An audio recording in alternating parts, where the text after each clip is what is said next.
दोस्तों, एक छोटे से गांव के किनारे, जहां पक्की सड़क भी ठीक से नहीं पहुंचती थी, वहां रहती थी एक लड़की सीमा।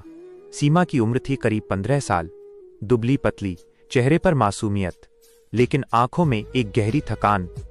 उसके पिता कई साल पहले गुजर चुके थे और मां बीमार रहती थी। घर क्या था, बस एक कच्ची झोपड़ी, जिसकी दीवारें बारिश में गल जाती थीं और छत हर मौसम में टपकती थी। हर सुबह जब गांव के बच्चे स्कूल के लिए तैयार होते, सीमा अपने हाथ में टोकरी उठाकर जंगल की तरफ निकल जाती। लकड़ियां इकट्ठा करना, किसी के घर बर्तन मांजना, कभी खेतों में मजदूरी, यही उसकी जिंदगी थी। एक दिन गांव की कुछ लड़कियां हंसते हुए बोलीं, अरे सीमा, तू भी कभी स्कूल जाएगी या ऐसे ही काम करती रहेगी? सीमा बस हल्का सा मुस्कुरा दी और चुपचाप आगे बढ़ गई, क्योंकि उसे पता था उसके सपने भी भूख के आगे छोटे पड़ जाते हैं। एक दिन सुबह से शाम हो गई, लेकिन सीमा को कोई काम नहीं मिला। घर में मां बीमार पड़ी थी और खाने को एक दाना भी नहीं था। सीमा की आंखों में आंसू थे, लेकिन उसने खुद से कहा, रोने से रोटी नहीं मिलेगी, कुछ करना पड़ेगा। उसी वक्त अचानक मौसम बदल गया। तेज बारिश शुरू हो गई। गांव के बाहर एक छोटा सा डेयरी फार्म था, जो रामदयाल जी का था। उस दिन वहां बहुत बड़ी समस्या हो गई थी। बारिश के कारण सारा चारा भीग रहा था और मजदूर कोई नहीं आया। रामदयाल जी परेशान होकर इधर उधर देख रहे थे। तभी भीगती हुई सीमा वहां पहुंची। उसने पूछा, चाचा जी, कुछ काम है क्या? रामदयाल जी ने उसे ऊपर से नीचे तक देखा और बोले, काम तो है, लेकिन बहुत मुश्किल है, कर पाओगी? सीमा ने बिना सोचे कहा, मेहनत से डरती नहीं हूं। फिर शुरू हुआ असली संघर्ष। भीगे हुए चारे को उठाकर अंदर रखना, पशुओं को संभालना, कीचड़ में फिसलते हुए काम करना।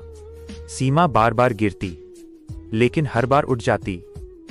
बारिश तेज होती जा रही थी, लेकिन उसकी हिम्मत उससे भी ज्यादा मजबूत थी। करीब 3 घंटे तक उसने लगातार काम किया। जब सारा काम खत्म हुआ, तो सीमा थक कर वहीं बैठ गई। रामदयाल जी उसके पास आए और बोले, बेटी, तूने आज मेरा बहुत बड़ा नुकसान बचा लिया। उन्होंने पैसे देने चाहे, लेकिन सीमा ने सिर झुकाकर कहा, जो मेहनत के बनते हैं वही दे दीजिए, ज्यादा नहीं चाहिए। रामदयाल जी की आंखों में सम्मान आ गया। उन्होंने कहा, आज से तू यहां काम करेगी, रोज का काम, पक्की तनख्वाह। अगले ही दिन से सीमा की जिंदगी बदलने लगी। अब उसे रोज काम ढूंढने की जरूरत नहीं थी। धीरे धीरे उसने पैसे बचाए, मां का इलाज करवाया और अपनी झोपड़ी को ठीक करवाया। अब वही लोग जो उसका मजाक उड़ाते थे, उसे इज्जत से बुलाने लगे, सीमा बहन, सीमा जी। एक दिन एक छोटी लड़की उसके पास आई और बोली, दीदी, मैं भी आपकी तरह बनना चाहती हूं, क्या करूं? सीमा मुस्कुराई और बोली, नशा मेहनत का करो, क्योंकि यही नशा तुम्हें गिरने नहीं देगा और एक दिन तुम्हें सबसे आगे खड़ा करेगा। धीरे धीरे गांव के और बच्चे भी बदलने लगे।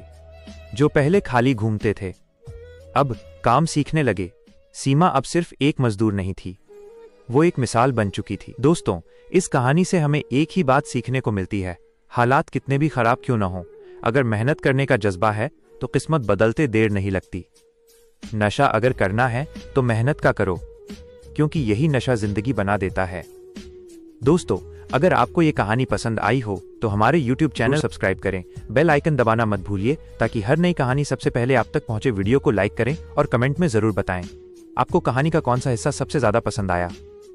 और हाँ, इस कहानी को अपने दोस्तों के साथ जरूर शेयर करें, ताकि वो भी मेहनत की असली ताकत समझ सकें। मिलते हैं अगली कहानी में, तब तक मेहनत करते रहिए, आगे बढ़ते रहिए।